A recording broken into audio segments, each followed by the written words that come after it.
The reason we do all that is so that we can have an advantage over our opponents.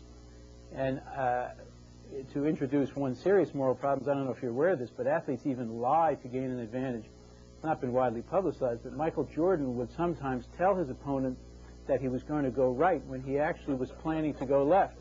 And it's been widely reported in the Super Bowl that this happened, that some of the wide receivers told the defensive backs that they were going to go right when they actually planned to go left. So even lying is used to gain an advantage in sports, and it's never been thought to be any great moral problem. That's what sports is about. It's not just using your God-given abilities, but trying to gain an advantage in almost any way you can within the rules.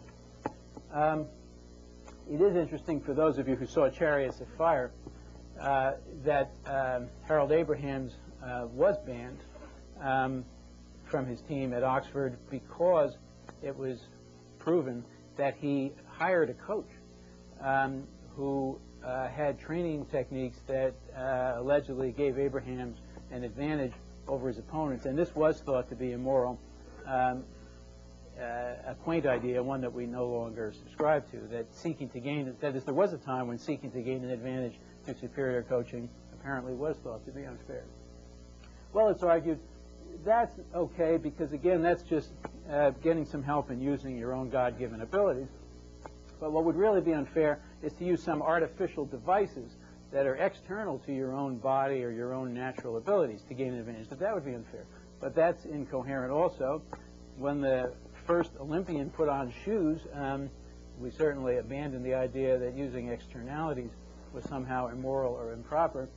Some of you will remember in the '72 Olympics, Bob Seagren showed up at the pole vault competition with a fiberglass pole. Everybody else had been using bamboo up to that point. And this, it was argued, was unfair. I happen to agree, for reasons that will become clear in a minute, with that argument, that he had an unfair advantage because of this externality.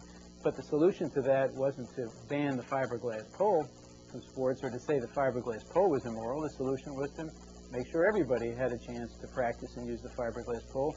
And starting from the '76 Olympics, it's just become part of the sport. So we don't say there's something immoral about athletes that leap over a high bar, not using their God-given abilities, but using an actual pole, first of all, and an external assist, and God forbid, a fiberglass pole. Nautilus equipment, all athletes use an incredible array of expensive and increasingly technical devices to gain an advantage over their opponents.